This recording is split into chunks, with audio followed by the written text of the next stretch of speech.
ఒక ప్రధాని స్వయంగా ఇంటికి వచ్చి పరామర్శించడం అంటే పవన్ కళ్యాణ్ గారి విలువేంటో దేశానికి తెలిసింది. ఒక నాయకుడికి ప్రజాసేవ కంటే ముఖ్యమైనది ఏముంటుంది?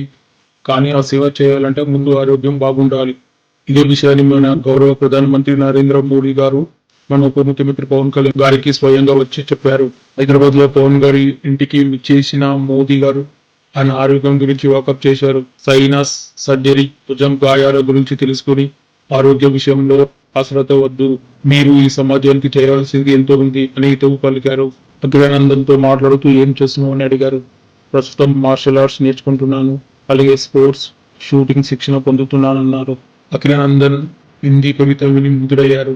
చిన్న కుమారుడు నాగ్ శంకర్ తో ఈ సందర్భంగా తను రూపొందించిన కార్డులను శ్రీ మోదీ గారికి అందించారు.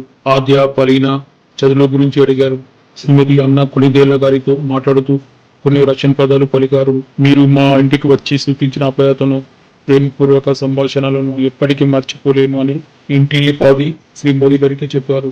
ఇది కేవలం ఇద్దరు నాయకుల కలయిక కాదు, ఇది గౌరవానికి, ప్రేమకు, అపయతకు నిదర్శనం. పవన్ కళ్యాణ్ లాంటి నాయకుడు ప్రజలకు అవసరం.